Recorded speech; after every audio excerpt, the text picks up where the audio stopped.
آدمی پورا کام فارغ کر لیتا ہے، نوکری بھی کمپلیٹ کر لی، بیٹی بیٹیوں کے شادی بھی کر لی، سب کام کمپلیٹ کر لیا، جائیداد کے بٹوارے بھی کر دیے، بچوں کو بتا دیا، انہوں نے بھی اپنا گھر بنا لیا، ایک آدھ ناتی نواسے کی بھی شادی بیاہ کر ڈالی، اور اللہ نے توفیق دی تو حج بیت اللہ بھی کر لیا، سب کچھ کر لیا۔ آپ کریں کیا؟ تو کہا مسجد چلو۔ اب مسجد آیا اور مسجد میں نماز پڑھنے لگا۔ اب کسی کام کا جب نہیں ہوا تو رب کے کام میں لگ گیا، اللہ اکبر کبیرہ، اور رب کے کام میں بھی لگا تو ایک آدھ سال گزرا تو اس نے یہ سمجھ لیا کہ اس مسجد کی ملکیت میرے ہی ہاتھ میں ہے۔ پھر علماء سے بھی الجھنے لگا، مؤذن سے بھی الجھنے لگا، مسجد کی کمیٹی سے بھی الجھنے لگا، اور سمجھنے لگا کہ ایک سال نماز پڑھنے کے بعد میرا مرتبہ ولایت میں کسی سے کم نہیں ہے، میں ذاکر و شاغل شخص ہوں۔ یہاں بھی اس کے نفس نے اسے مار دیا، یہاں بھی اس کی عبادت نے اسے مار دیا۔ قسم خدا کی،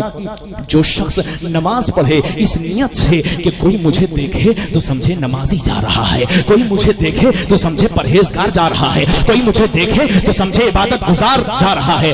تو فرمایا کہ فمن اشرکا، تو اس نے شرک کیا، یعنی ایک ہے ایاک نعبد و ایاک نستعین، ہم تیری ہی عبادت کرتے ہیں اور تجھ ہی سے مدد مانگتے ہیں، مگر جب کسی نے اس نیت سے نماز پڑھی کہ میں نمازی سمجھا جاؤں تو یہ نماز اللہ کے لیے ہی نہیں رہ گئی، اللہ کے لیے بھی رہ گئی۔ اور ہی اور بھی کا فرق سمجھیے، ہی کا مطلب یہ خالص اللہ کے لیے، بھی کا مطلب یہ کہ اس میں اور بھی آپشن ہے، یعنی اللہ کے لیے بھی ہے، کچھ لوگوں کے لیے بھی ہے، کچھ دیکھنے والوں کے لیے بھی ہے، کچھ نمازی سمجھنے والوں کے لیے بھی ہے، کچھ پرہیزگار سمجھنے والوں کے لیے۔ سمجھ لو اس نے شرک کیا۔ تو جسم مرکب ہے دو چیز، آدمی پورا کام فارغ کر لیتا ہے، نوکری بھی کمپلیٹ کر لی، بیٹی بیٹیوں کے شادی بھی کر لی، سب کام کمپلیٹ کر لیا، جائیداد کے بٹوارے بھی کر دیے، بچوں کو بتا دیا، انہوں نے بھی اپنا گھر بنا لیا، ایک آدھ ناتی نواسے کی بھی شادی بیاہ کر ڈالی،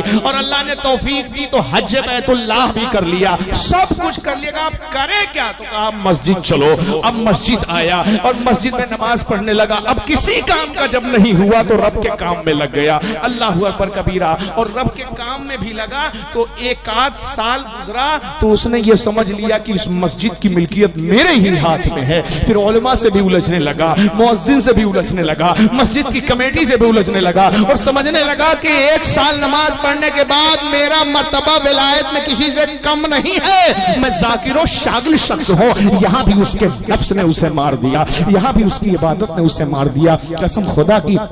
جو شخص نماز پڑھے اس نیت سے کہ کوئی مجھے دیکھے تو سمجھے نمازی جا رہا ہے، کوئی مجھے دیکھے تو سمجھے پرہیزگار